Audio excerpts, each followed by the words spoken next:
O homem que esfaqueou 4 pessoas, uma delas morreu aqui na capital paranaense.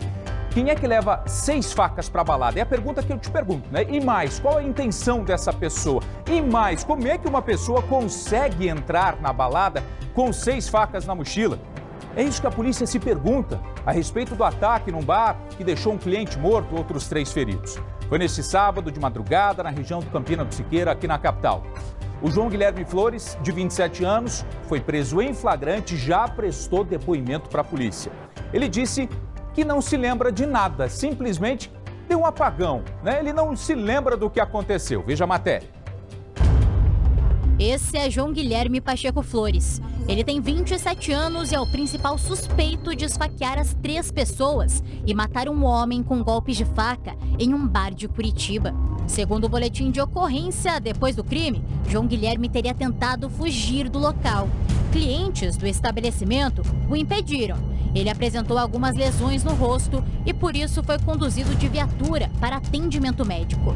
Logo após, ele foi levado para a delegacia. O jovem foi preso em flagrante por homicídio qualificado e tentativa de homicídio. Com ele, também foram apreendidas 6 facas. Em seu interrogatório, o acusado diz que não lembra de cometer o crime e também fala que faz tratamento para distúrbio de personalidade e depressão. E o senhor, então, lembra do momento em que o senhor esfaqueou essas 4 pessoas? Não. Não? Então o senhor não lembra nem se o instrumento que o senhor usou? Não? O dia que eu fez uma briga com a minha mãe, tive expulsão de casa, aí eu saí com tudo que eu pegar os facas. Ele saiu com as suas facas. Mas aí o senhor só saiu com as facas, não saiu com outras coisas? Não, as facas na mala. Mas então, o senhor saiu de casa expulso e só levou as facas? Não, tinha facas, roupas. O senhor tem algum remédio? Qual? Lítio e antidepressivo. E um antidepressivo. Tá. E o senhor tomou remédio antes de beber? Não?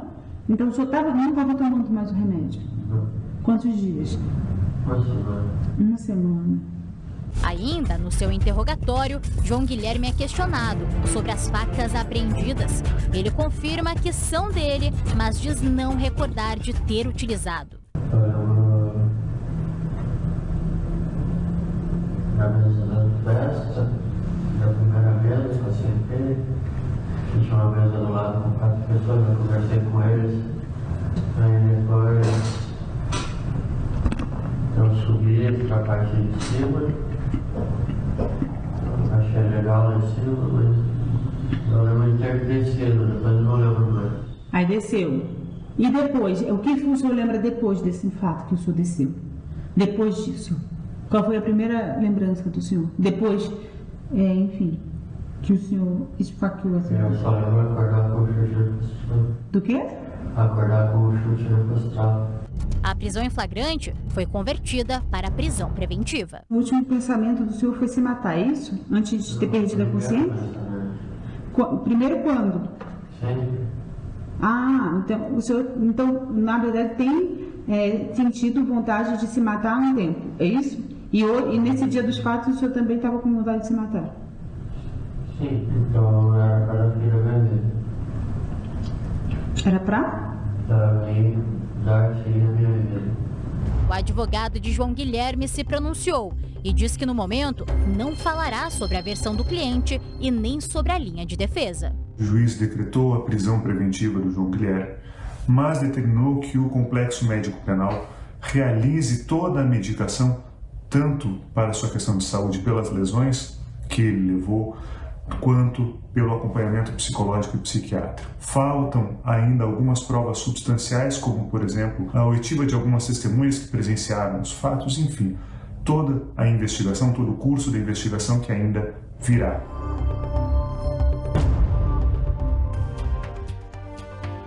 Eu queria pedir para você fechar aqui em mim um pouquinho, meu diretor, a câmera, porque é o seguinte, você viu aí nas imagens, no depoimento deste cidadão, que ele está com o rosto todo machucado, enfim, ele tomou algumas pancadas, mas certamente esse não foi o motivo da suposta amnésia dele, o que chama muita atenção. O cidadão chega num ambiente como esse, num bar, né? Possivelmente ele não passou pela revista, porque se tivesse passado, essas armas brancas com ele não teriam entrado. E aí ele diz que senta próximo a essa mesa, onde estavam 4 pessoas, as 4 pessoas as quais foram atacadas por ele.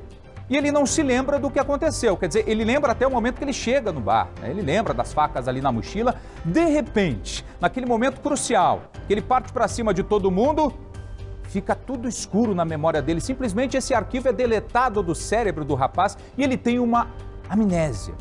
É curioso, é um fato que repercutiu, foi na madrugada deste sábado, chamou a atenção de todo mundo. A gente não está aqui para julgar ninguém, né? Como você viu no depoimento dele, a polícia, ele toma remédio controlado, né? Então agora, claro, a polícia vai investigar os motivos, né? Vai tentar entender o que aconteceu com base nas imagens também. Márcia Marcondes, mais um crime bárbaro, né? Que a gente vê aqui no balanço geral, a gente não consegue entender ainda a motivação, isso vamos deixar a cargo da polícia, mas chama a atenção o fato de ele não se lembrar exatamente desse ponto, né? E não é a primeira vez, Luciano, que a gente vê um depoimento disso, desse sentido, né? Que a pessoa lembra de tudo menos daquele momento que realmente interessa. Por que ele resolveu atacar aquelas pessoas? Agora, uma pessoa que sai de casa com 6 facas dentro de uma mochila, vai a um local público, onde vai encontrar com outras pessoas, não teria nenhuma intenção em ferir ninguém e acaba atacando outras pessoas, muito difícil que isso tenha acontecido assim, né?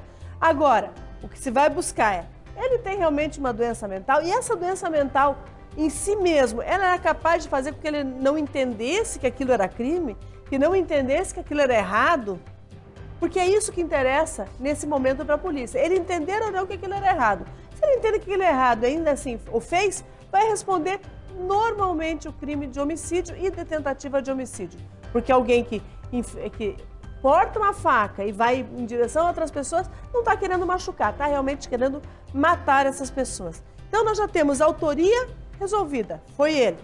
A materialidade também, nós temos como a dinâmica, até porque agora existem imagens, né, que a polícia está analisando. E agora resta saber o porquê ele resolveu se voltar contra outras pessoas, né? Nós vamos falar com o Thiago Silva mais uma vez. Thiago, por quê? O que todo mundo espera agora são essas imagens, né? Essas imagens, sim, que poderão nos dar o norte com relação ao que aconteceu, principalmente por parte da polícia. A polícia que investiga esse caso. Tem alguma notícia dessas imagens? Imagens já estão com a polícia? Você chegou a ver essas imagens, Thiago?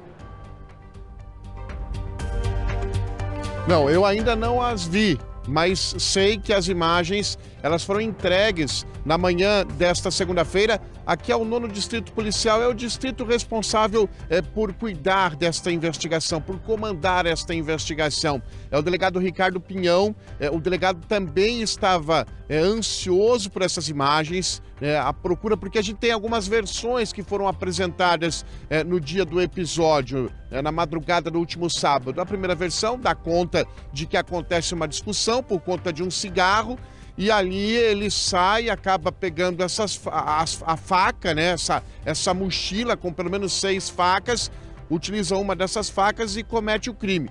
Há relatos também de que ele passa da noite, madrugada, começo da madrugada, sentado ali numa mesa, bebendo, e que em determinado momento ele levanta de forma aleatória, ele começa a atacar as vítimas que estavam no estabelecimento. Então essas imagens, o local é repleto de câmeras de monitoramento, essas imagens flagraram sim o momento em que acontece ali os golpes, em que infelizmente a vítima fatal ela recebe o golpe, acaba morrendo, e as outras 3 pessoas que também foram esfaqueadas. Então essas imagens elas foram entregues pela defesa do estabelecimento, do bar. O advogado do bar, ele veio aqui ao 9º Distrito Policial e acabou entregando essas imagens, entregou o DVR, o equipamento que armazenou essas imagens, porque não pode ser imagens editadas, essas imagens por todo o processo, elas precisam ser colocadas, né, ser analisadas aqui de forma bastante cuidadosa por parte da autoridade policial. Então essas imagens já estão aqui, o delegado já está analisando para saber efetivamente como é que foi toda a dinâmica que aconteceu no estabelecimento. Luciano. Muito obrigado, Thiago, pelas suas informações. A gente fica no aguardo dessas imagens. Várias câmeras ali você pode ver, né? Estabelecidas dentro desse ambiente, deste bar. E essas imagens certamente irão trazer um norte sobre o que aconteceu. Por que esse rapaz, esse homem de 27 anos, partiu para cima dessas pessoas? Crime que chocou todo mundo nesse fim de semana, principalmente os parentes e amigos do Mauri José Gluz, homem de 49 anos. O Mauri chegou a ser socorrido, mas morreu dentro do bar ainda. Enquanto se despediam, eles tentavam encontrar respostas para um crime aparentemente inexplicável. Veja. O domingo foi de despedida para os familiares e amigos de Mauri José Gluz. Ele tinha 49 anos e morreu após ser esfaqueado em um bar na madrugada do último sábado. Amigos relembraram os bons momentos ao lado de Mauri, que eles descrevem como uma pessoa que era do bem, alto astral e brincalhona. Conheço ele há mais ou menos uns 25 anos. Uma pessoa do bem, uma pessoa que só fazia o bem, que só fazia os outros dar risada. Nunca brigou com ninguém. E aí cruza com um sujeito desse, que não sei de onde que veio. Ainda sem acreditar no que aconteceu, esse amigo conta que Mauri estava com a mãe antes de sair para o bar. Ele prometeu voltar, mas isso não aconteceu. Pelo que eu vi ali, a ex-namorada dele que estava conversando com ela ali, ela disse que ele tinha falado para a mãe: mãe, eu vou na academia, depois vou dar uma risada com meus amigos e já volto para casa. Ela falou isso para ela, né? E saiu, né? Nas redes sociais, muitas homenagens. Alguns lamentam a morte precoce e inesperada. Já outros agradecem pelo tempo de amizade e pelas boas recordações. No ataque dentro do bar, outras pessoas também foram atingidas pelos golpes de faca. Tirou uma faca desse tamanho lá e começou a desferir facada de todo mundo. Pirou, surtou. O cara surtou. As vítimas feridas são uma mulher de 22 anos que foi encaminhada para o Hospital do Trabalhador e liberada após atendimento. Um homem de 57 anos que foi encaminhado para o Hospital Evangélico em estado delicado e que recebeu alta no último sábado. E a terceira vítima foi uma mulher de 43 anos que teve ferimentos leves e também foi liberada. Ainda não se sabe a motivação do crime, mas o inquérito já está em aberto e agora a polícia investiga as causas. O bar emitiu uma nota de luto e solidariedade, na qual falam que as atividades estão suspensas pelos próximos dias. Na nota, o estabelecimento ainda reforça que foi uma fatalidade que pegou todos de surpresa e que eles vão ajudar nas investigações. Eles também lamentam o falecimento do cliente e falam que, em respeito, não vão abrir as portas para avaliar quais serão os próximos passos. Bom, põe o Thiago Silva aqui na tela. Thiago, uma última pergunta aqui. Bom, todo mundo saiu do hospital, as vítimas, e agora? O que a Polícia Civil vai fazer nessa segunda-feira? Vai ouvir talvez as vítimas, mais testemunhas? Essa é a ideia, Luciano. Depois de receber as imagens, agora há pouco, aqui no 9º Distrito, o delegado Ricardo Pinhão, responsável pela investigação, deve intimar as vítimas, 2 mulheres e um homem, que ficaram feridos durante toda essa confusão, para que prestem depoimento nos próximos dias aqui à autoridade policial. Luciano. Muito obrigado, Thiago Silva, pelas suas informações. Você pode participar com a gente, mande o seu recado. Aqui o Balanço Geral está só começando, tem muita notícia nessa segunda-feira. Obrigado você que está chegando agora aqui com a gente, está se juntando à nossa audiência que só sobe nessa segunda-feira.